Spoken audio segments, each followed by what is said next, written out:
जानकी जी ने जाकर के हृदय से लगाया, राघव जी ने जाकर के प्रणाम किया, अंजनी मैया ने सबको प्रणाम किया।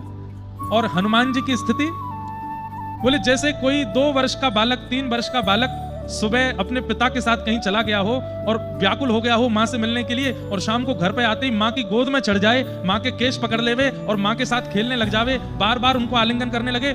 इतने बड़े हनुमान जी महाराज मैया की गोद में जाकर के बैठ गए और मैया से ऐसा स्नेह, ऐसा प्रेम करने लगे जैसे कोई 2-3 वर्ष का बालक करता हो। ये देख करके जानकी जी के नेत्र सजल हो गए। हनुमान जी कितने बड़े हैं, कितने ज्ञानी हैं, कितने गुणवान हैं, लेकिन मैया के सामने छोटे बालकवत स्नेह कर रहे हैं। थोड़ी देर बाद अंजनी मैया ने कही, हनुमान जी, राम जी बैठे हैं, अब चलो ऐसे बालवत मत करो, ये राघव जी बैठे, उनको प्रणाम करो, चरण धोए। खूब सुंदर सामग्री अंजनी मैया ने पवाई, राघव जी ने प्रेम से पाई।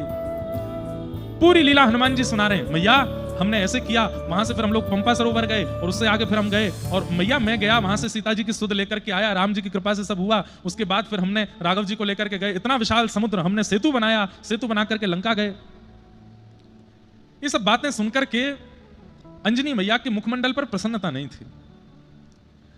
लक्ष्मण जी ने इस भाव को जैसे ही देखा तो लक्ष्मण जी बोल पड़े, बोले मैया हमने इतनी बढ़िया बढ़िया आपको सब लीला चरित्र सुनाए कि ऐसे ऐसे सब हुआ, पर आपके मुखमंडल से विशेष प्रसन्नता की अनुभूति नहीं हो रही है। तो अंजनी मैया क्रोध में भर के लक्ष्मण जी को देखती हैं और कहती हैं, बोले हाँ मैं प्रसन्न नहीं हूं। बोले क्यों? अरे अभी अभी हनुमान ने कहा कि सेतु बनाना पड़ा और इतना निर्माण करना पड़ा, राम राम अंकित करने पड़े, इतना परिश्रम करके राघव जी वहां गए, वहां जाकर के भी इतना परिश्रम करना पड़ा, अहि रावण आदि के साथ में युद्ध आदि सब करना, हनुमान के रहते हुए इतने सबकी आवश्यकता नहीं थी। मैं इस बात से दुखी हूं।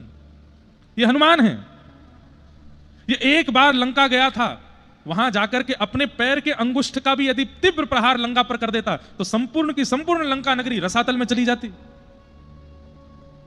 सीता जी को एक बार में लेकर के आ जाना था, राम जी को अपने स्वामी को इतना श्रम करवाया, इतना परिश्रम करवाया, सेतु बनवाया, ये सब सुनकर के मैं प्रसन्न नहीं हूं। अंजनी का पुत्र हनुमान इतना बलवान होते हुए भी इतना सब कुछ करना पड़ा।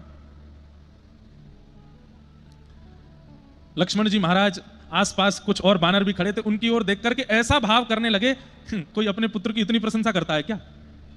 मैया तो मतलब ठीक है मानते हैं हम हनुमान जी बलवान हैं, पर यह क्या बात होती है कि अंगुष्ठ के प्रहार से लंका डूबा, ऐसे ही थोड़ी कोई लंका पहुंच जाते हैं। इतनी प्रशंसा भी किसी मां को करनी नहीं चाहिए, वो भी पुत्र के आगे। अंजनी मैया ने लक्ष्मण जी की इस बात को सुन लिया। अंजनी मैया बोली कि अभी लक्ष्मण जी मेरे हृदय का भाव जान नहीं पाए हैं। तभी हनुमान जी की ओर अंजनी मैया ने देखा तो हनुमान जी के प्रति जैसे ही वात्सल्य प्रकट हुआ,